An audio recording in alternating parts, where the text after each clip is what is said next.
Jambo la kwanza, nataka nichukue fursa hii, maana ni mara ya kwanza sisi tunapatana katika hafla kama hii baada ya kumpoteza baba yetu Mheshimiwa Raila Amolo Odinga.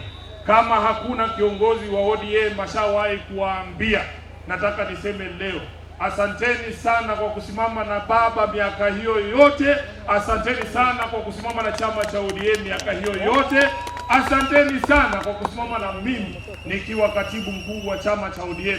Tumefanya mambo mengi hapa Kisii, na kwa sababu ya support yenu ndio maana chama cha ODM kilifika mahali kimefika. Mimi siku hizi wananivuruga kwa sababu makosa yangu ni moja tu. Mimi nilisema Kasongo lazima aende nyumbani. Na nikisema hivyo nasema kwa sababu nina sababu. Sisi hatumchukii Kasongo. Sisi tunamtakia maisha marefu, aone nchi ambayo inaweza ongozwa kulingana na maadili ambayo yako ndani ya katiba yetu. Sisi wana Nairobi tuko kwenye majonzi saa hii. Nimetoka Nairobi, waliua vijana juzi kwa sababu walikuja kwanza wakachukua vijana kabla ya maandamano ya Gen Z ya tarehe 25. Saa ile wamama wao wanatoka nje wanasema mturudishie watoto wetu, wanapiga wengine risasi tena wanaua. Mimi nasema Ruto amesema ati analipa watu. Nyinyi kina mama ndio mnajua uchungu ya mtoto, si ndio? Uchungu ya mtoto haujuae ni nani? Mimi nataka niulize wamama wa Kisii hapa, kweli tu kweli, ukiambiwa urudishiwe mtoto wako ambao amekufa ama tukujengee hii barabara, utachagua nini? Mtoto ama barabara? Kwa sababu kuna mambo ambayo ni muhimu kushinda mengine. Sisi wanalinda mwananchi tunaamini maisha ya binadamu inashinda kila kitu. Sasa uliona Ruto anaenda kufungua ka overpass, ka bridge kadogo kama ya kuruka mto hapa Nyansiongo, anaenda kufungua bridge hapo, anasema ni 3 billion. Wakati anafanya hiyo kazi, polisi wake wanaua watu kule Madari. Sisi tunasema afadhali tuachwe tuwe hai na umaskini wetu, tupambane na hali yetu, lakini usituue. Wangapi wanakubaliana na sisi? Tunataka Ruto wajue ya kwamba hakuna vile mnaweza kutumia vijana wetu vibaya. Ati siku hizi wanachukua vijana wanaolipa pesa, kazi yao ni kuvuruga mikutano ya watu wengine.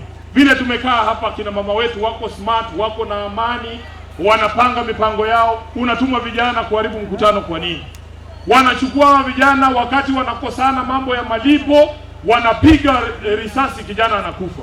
Kuna kijana huko Nairobi tena amepigwa risasi na PS wa serikali ya William Ruto. Wamemuua kwa sababu ya kukosana ya pesa. Ati walikuwa wamesikizana 200,000 wakampatia 10,000, wakati kijana anaenda kudai balance wanapiga yeye risasi. Maisha ya binadamu ni muhimu zaidi. Gavana Kang'ata amezungumza hapa akasema mambo matatu ambayo ni muhimu. Tunataka tuwe na industries hapa, tupee hawa vijana kazi, waache hii mambo ya kuwa maguno, si ndio? Lakini Mheshimiwa Kang'ata, lazima mambo fulani yawe pale ndio mtu aweze kuweka pesa yake hapa, mradi yake hapa Kisii. Kwanza kabisa, ukiangalia katika mataifa ya Afrika Mashariki, bei ya umeme Kenya is amongst the highest, wakati Ethiopia wanauza chini ya shilingi moja, sisi tunauza shilingi 30. Hakuna mtu ataweka mradi yake hapa, si afadhali apeleke Ethiopia? Alafu kitu kingine, kabla uanzishe mradi hapa, kuanzia MCA kwenda kwa mbunge kwenda kwa gavana, wanaitisha mwekezaji pesa. Ufisadi imeingia kila mahali, hakuna mtu anaweza weka pesa yake hapa. Tunasema tunataka utawala wa kisheria, hapana hii ya mambo ni matatu. Mambo ni matatu namna gani? Tunataka ukikosana na serikali unaweza kuishtaki kotini, wakikupa amri ama ile order ya mamlaka ya kotini, kila mtu aheshimu. Na ndio maana tunaambia William Ruto, hii serikali yako ya mambo ni matatu, 2027 ndio mwisho wako. Tunakubaliana hapo? Tunakubaliana hapo? Tunataka tuwe na ile nchi ambayo kila mtu ana nafasi, si ati wakiona ni Mkisii wanaweka CV yake kando, wakiona ni Mluya wanaweka CV kando, wakiona ni Mjaluo wanaweka CV kando. Hatutaki nchi kama hiyo. Tunataka sisi wote tuheshimiwe kama Wakenya.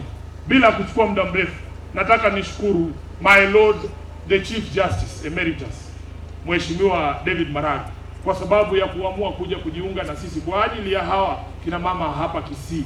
nataka niseme jambo moja na tutasisitiza mpaka ieleweke. Sisi wanalinda mwananchi hatutatumika kusplit kura ya upinzani. Unanielewa? Kama kuna mtu analala mahali anafikiria ati Sifuna atachochwa asimame kura peke yake, alafu tukute ati Kasongo amepita katikati, nataka niseme nikiwa Kisii, haitawezekana. Huyo Matiang'i tutamtafuta, tukae chini, tumwambie sisi tunaona hii ndio timu ambayo inaweza kudeliver hii victory. Yeye atuambie maoni yake ni gani. Tunakubaliana hapo? Tunakubaliana hapo. Alafu tutoe kikosi moja ambaye itapambana na Kasongo. Wangapi wanakubaliana na sisi? Hii timu unaona hapa, hata tukienda peke yetu tunaweza kushinda uchaguzi, lakini tutashinda saa 8. Hawa ndugu zetu wa United Opposition wakienda peke yao wanaweza kushinda, lakini watashinda saa 8. Ile kitu tunasikia Wakenya wakituambia wanataka hii mchezo iishe saa 12 asubuhi. Nyinyi mko hapo? Mko saa 12 ama saa 8? Saa 12. Kwa hivyo wote tukae tuzungumze, si ndio? Tutoe kikosi moja. Wangapi wanasema tutoe kikosi moja? Huku wacha nione kwa mkono. Asanteni sana kwa hiyo support yenu, na sisi tunawahakikishia kwamba hatutawaangusha. Kwa hivyo kwa nafasi hii nataka nichukue fursa hii nimkaribishe kiongozi